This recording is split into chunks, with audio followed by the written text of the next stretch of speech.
The Silver Chair by C.S. Lewis, performed by Jeremy Northam.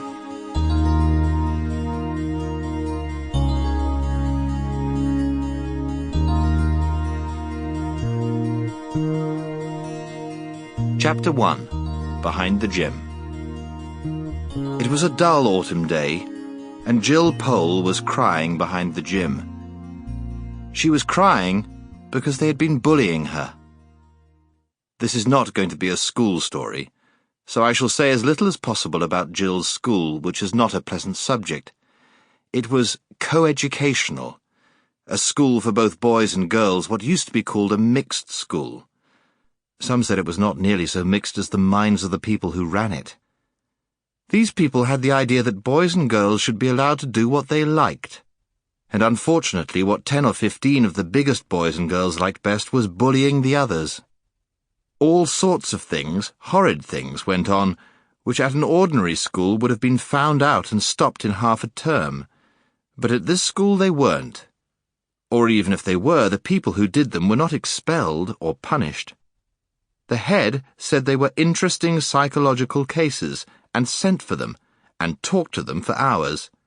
And if you knew the right sort of things to say to the head, the main result was that you became rather a favourite than otherwise. That was why Jill Pole was crying on that dull autumn day on the damp little path, which runs between the back of the gym and the shrubbery. And she hadn't nearly finished her cry when a boy came round the corner of the gym whistling, with his hands in his pockets. He nearly ran into her. "Can't you look where you're going?" said Jill Pole.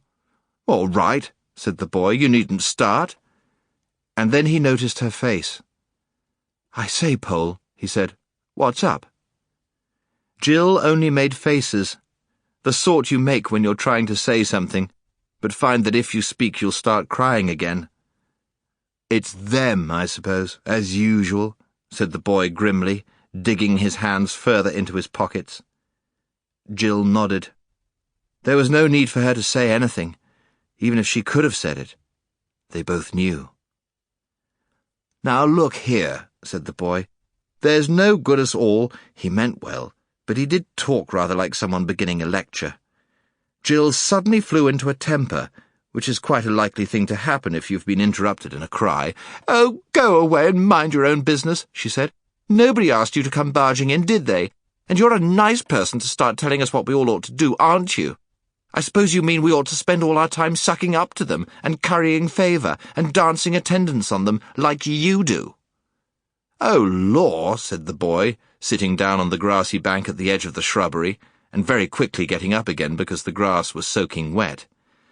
His name, unfortunately, was Eustace Scrubb, but he wasn't a bad sort. "Pole," he said, "is that fair?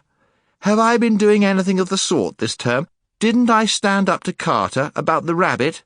And didn't I keep the secret about Spivins? Under torture, too.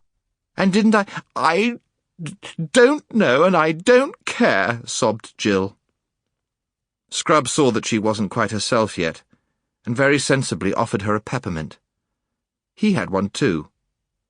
Presently, Jill began to see things in a clearer light. "I'm sorry, Scrubb," she said presently. "I wasn't fair. You have done all that, this term." "Well, then wash out last term if you can," said Eustace. "I was a different chap then. Gosh, what a little tick I was." "Well, honestly, you were," said Jill. "You think there's been a change, then?" said Eustace. "It's not only me," said Jill. "Everyone's been saying so. They've noticed. Eleanor Blackstone heard Adela Pennyfather talking about it in our changing room yesterday, and she said, 'Someone's got hold of that Scrubb kid. He's quite unmanageable this term.